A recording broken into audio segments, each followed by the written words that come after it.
Salut, j'espère que tu vas bien. Je suis contente de te retrouver dans cet épisode de podcast. Aujourd'hui, j'ai envie de parler des signaux d'inconfort du cheval. Et surtout, comment les faire diminuer.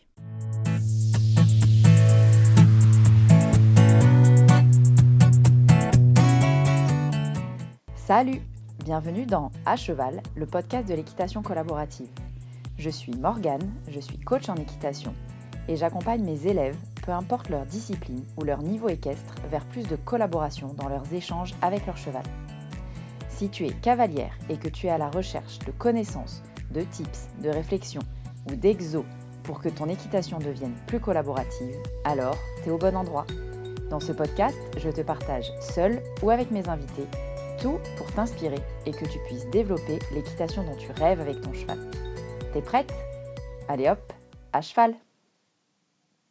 On est parti pour l'épisode du jour. Aujourd'hui, j'ai envie de vous parler des signaux d'inconfort et surtout comment on fait pour les faire diminuer. En vrai, comment on fait pour améliorer le confort de notre cheval pendant les séances, malgré qu'on ait envie de le faire progresser, parce que ça c'est hyper important.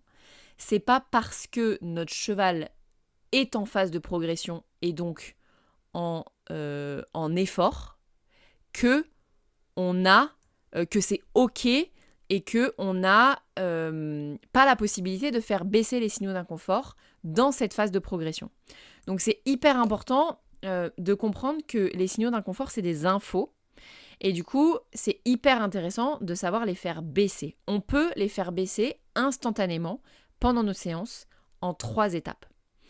Je pouvais prendre cet épisode de podcast sous plein d'angles différents. Mais j'ai vraiment choisi de vous parler des 3 étapes pendant vos séances qui vont vous permettre de repérer et d'adapter vos séances, vos mouvements, vos demandes, votre état d'être pour faire diminuer les signaux d'inconfort de votre cheval pendant la séance et donc augmenter le confort de votre cheval à être avec vous et à faire ce que vous avez envie que vous fassiez ensemble. Il y a 3 axes, d'après moi, qui sont indispensables à connaître et à comprendre. Et je vais vous parler de ces 3-là parce que chez moi et d'après moi, tout est lié. Si on a un de ces axes qui galère, eh ben en vrai, on va avoir une problématique de signaux d'inconfort qui vont arriver. Signal d'inconfort, j'en parle, c'est le premier module de tous mes programmes, notamment du programme Feel and Fit qui redémarre tout bientôt au moment où cet épisode va sortir. Donc tenez-vous prêts pour ceux qui sont intéressés pour la biomécanique spécifiquement, un peu plus spécifiquement d'ailleurs, parce qu'on parle aussi d'autres choses que de biomécanique dans ce programme-là. Mais tous mes programmes d'accompagnement commencent par un module sur la reconnaissance des signaux d'inconfort. On apprend aussi à reconnaître les signaux d'apaisement, les signaux de relâchement, et on apprend à faire la différence entre douleur et incompréhension. J'aime bien parler des signaux qui sont des signaux de communication et des signaux qui sont un peu non-verbaux. Okay ? Donc, est-ce que le signal d'inconfort qu'on a, par exemple le cheval qui pince son nez là, sur ce mouvement, est-ce qu'on est sur un « Ah, je vais le faire mais je galère » ou est-ce qu'on est sur un « Hey gars, t'as pas vu mais ça me saoule ce qu'on fait ?» C'est ces détails-là et c'est ces différences-là que j'aime bien qu'on apprenne à faire avec ce module sur les signaux, les gros signaux d'inconfort que je propose dans le programme Feel and Fit notamment. Mais maintenant que j'ai fait cet aparté sur les signaux d'inconfort, c'est hyper intéressant de comprendre que d'après moi, du coup, il y a des signaux qui sont là où le cheval a l'intention de dire quelque chose, genre quand il envoie la tête vers vous, genre quand il plaque les oreilles en vous regardant, je vais prendre des gros signaux qu'on peut tous connaître, genre à l'extrême, un cheval qui vous envoie un coup de pied dans votre direction quand vous êtes en travail à pied, voilà, un cheval qui essaie de vous rentrer dedans pour vous dire quelque chose, Je pense à ça parce que je suis en train de regarder mes chevaux qui sont dehors et il y a des mouches et moi, ils font beaucoup ça. Ils essaient de m'en rentrer dedans pour me dire « Hey, il y a un truc là qui me gratte, faudrait que tu me grattes. » Donc ça, c'est des signaux de communication. C'est le cheval essaye consciemment de nous dire quelque chose. Maintenant, dans ces signaux d'inconfort, il y a aussi toute une batterie de signaux qui sont peut-être l'équivalent du non-verbal chez nous, de quand, par exemple, je fais une grimace parce que je suis allée fort et parce que c'est dur, moi en tant qu'humain. Mais les chevaux, ils ont aussi tout un tas de mimiques faciales qui seraient l'équivalent d'une grimace chez nous, d'une grimace de douleur ou en tout cas d'inconfort. Et les 3 étapes pour le faire, pour sur le moment, quand c'est des inconforts liés à la séance et à ce qu'on demande à nos chevaux, on peut les faire passer sur la séance. Et les 3 étapes sont les suivantes. Déjà, première étape, c'est déterminer si on est sur un inconfort passager, vraiment dû à ce qu'on demande à notre cheval, ou comment on le demande d'ailleurs, ou si on est sur un inconfort qui est lié à autre chose, en dehors de la séance, à sa vie au quotidien, à une douleur qu'il a, qui est peut-être réveillée par le mouvement, mais peut-être un peu latente, là tout le temps. Donc il y a vraiment cette première étape, c'est savoir déterminer ça. Pour savoir déterminer ça, si on est sur un inconfort passager dû à notre séance, ou sur un inconfort un peu plus permanent, une douleur plus permanente, le plus important, c'est d'avoir des repères et un process. C'est tout ce que nous offre la biomécanique. Je mets ça dans le gros paquet de connaissances liées à la biomécanique parce que quand on a un signal d'inconfort, quand on sait regarder bouger un cheval, quand on sait regarder bouger notre cheval, quand on sait comparer comment il bouge aujourd'hui de comment il bougeait hier, on sait dire si, on sait associer et on sait dire si cet inconfort, cette mimique faciale peut venir de ce postérieur droit qui ne fonctionne pas très bien, par exemple. Donc, première étape, c'est déterminer si on est sur un inconfort permanent, sur un inconfort latent qui garde tout le temps, ou si on est sur un truc vraiment de la séance. Les 2 autres possibilités de cette situation d'inconfort viennent et ça c'est les étapes d'après, on a soit un inconfort qui est lié au physique, donc là on en parle, je vous en parlais là, qui est souvent associé à des problématiques de locomotion, logiquement. Et donc là, c'est hyper important de connaître comment on regarde un cheval, quels repères on prend, comment on regarde notre cheval, comment il marche, il trotte, il galope d'habitude et comment il marche, il trotte, il galope aujourd'hui, comment il utilise chacun de ses membres d'habitude et comment il les utilise aujourd'hui, comment son dos bouge d'habitude et comment il bouge aujourd'hui. Donc tout ça, c'est vraiment la biomécanique qui va nous permettre de faire des liens entre le signal d'inconfort, la mimique faciale par exemple, si je reprends cet exemple-là, et la locomotion de notre cheval aujourd'hui. Et il y a 2 autres possibilités, et c'est les étapes d'après. Chez moi, c'est est-ce que cet inconfort-là que me présente mon cheval, là tout de suite, vient de moi, mon énergie, mon positionnement, ma posture? Certains parlent de posture. Est-ce que moi, à l'intérieur de moi-même, je suis pleinement disponible? Est-ce que mon corps bouge de manière fluide quand je suis à cheval, par exemple? Ou est-ce que moi, j'ai un blocage d'un côté physique, psychique, émotionnel, peu importe. Mais est-ce que moi, ma posture a une incidence sur l'inconfort que mon cheval est en train de vivre aujourd'hui? Donc ça, ce qui est hyper intéressant, c'est de savoir s'observer nous-mêmes. Donc ça, c'est pareil, c'est un muscle, ça se muscle et ça s'apprend. Ça s'apprend surtout parce qu'à la limite, cerner les blocages, on sait faire, mais relâcher les tensions, ça peut être pareil, comme chez nous, ça peut être une tension, une douleur physique, un truc qu'on va pas faire passer sur cette séance-là, mais parfois, assez souvent, en vrai, la tension qu'on vit et qu'on connaît là tout de suite, on peut avoir une incidence, notamment avec notre respiration dessus. La respiration, c'est un des trucs.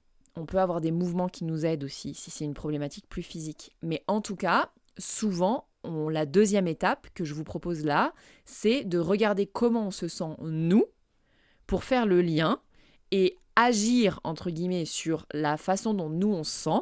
Donc, genre, se remettre à respirer, souffler un coup, souvent ça aide. Relâcher ce qu'on peut relâcher. Est-ce que ça fait diminuer les signaux d'inconfort de notre cheval ou pas? Deuxième étape. Troisième étape, quand on a vérifié tout ça, on va aller vérifier.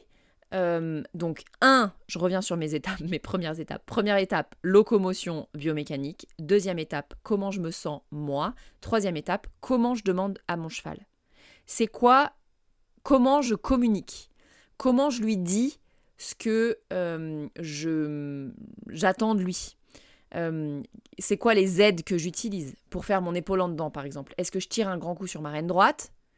Ou est-ce que j'ai une action plus subtile, plus fluide, qui permet à mon cheval de mieux bouger?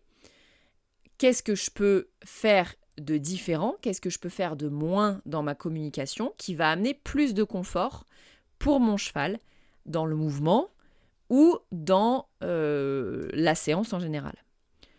C'est vraiment ça que moi j'aime transmettre et tout est lié. Si on a un bug, soit chez nous, soit chez eux, qui vient soit du physique, soit de l'émotionnel, on a une problématique de tension qui se cale quelque part et qui fait que nos mouvements se passent moins bien, on a moins de fluidité, moins d'harmonie, moins d'expression du cheval et plus de signaux d'inconfort. Donc on a moins de...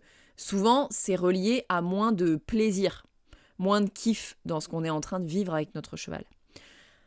Et c'est vraiment pour ça que les piliers dont je parle dans l'équitation collaborative et qui sont vraiment reflétés dans chacun de mes programmes sont liés à ces 3 grands piliers.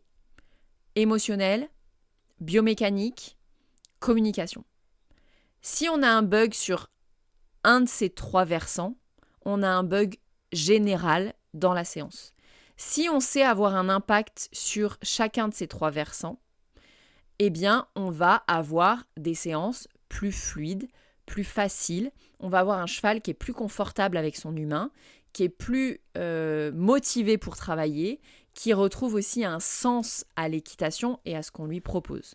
On a évidemment aussi un humain, souvent, qui retrouve un sens à monter à cheval, à faire des trucs avec ses chevaux, et on retrouve une motivation, une envie, un kiff, et on retourne dans un cercle vertueux quand on a un impact et la possibilité d'agir sur chacun de ces piliers ou chacune de ces étapes. Voilà ce que j'avais envie de vous transmettre dans cet épisode de podcast. C'est vraiment hyper intéressant et hyper important pour moi de développer une équitation qui se base sur ce que notre cheval nous dit. Les signaux d'inconfort, c'est un langage du cheval, j'ai envie de dire presque verbal ou non-verbal, ou qui peut s'apparenter au verbal ou au non-verbal chez nous. Les signaux d'inconfort, mais aussi les signaux d'apaisement et les signaux de relâchement. Parce qu'évidemment, si on sait que dire si notre cheval il est crispé, on va avoir du mal à dire quand est-ce qu'il se relâche. Donc c'est hyper important qu'on comprenne les uns et les autres, donc les signaux d'inconfort et les signaux de relâchement, pour qu'on puisse adapter nos séances, qu'on ait un objectif de progression ou pas. Moi, je crois qu'on a tous un objectif de progression à partir du moment où on fait un truc avec notre cheval. Que ce soit une progression physique ou dans l'apprentissage, on a tous un objectif de progression avec nos chevaux. Et si on base notre progression sur ce que notre cheval nous dit et les signaux qu'il nous renvoie à l'instant T et à tout moment, on a de grandes chances de développer une équitation juste, une équitation santé. Vous savez, on parle de ce fameux sport santé chez l'humain, où on dit que, évidemment, que faire du sport, de toute façon, faire du sport, c'est mieux que de ne pas en faire pour le corps. Et maintenant, on a cette expression de sport santé, où on a des gens, moi j'en fais partie, qui bougent leurs fesses pour se sentir mieux dans leur quotidien. Eh bien, Je crois qu'on peut faire la même chose avec l'équitation, que ça peut être un sport santé pour nous, ça peut être un sport santé pour notre cheval, si on se base sur ce qu'il nous dit en verbal et en non-verbal. Donc c'est hyper important aussi de nous apprendre à reconnaître les comportements d'inconfort, ce que moi j'apparenterais au verbal, le meuf fais ci ou bouge là parce que ça me gonfle, ce que tu es en train de me demander, par exemple. Mais aussi tous les signaux que moi j'appelle non-verbaux que la biomécanique nous permet de regarder, en tout cas la façon dont moi j'ai décidé de la pratiquer, et qui nous permet d'adapter nos séances sur le moment, mais aussi sur le long terme pour avoir des chevaux qui progressent en ayant envie d'avancer avec vous.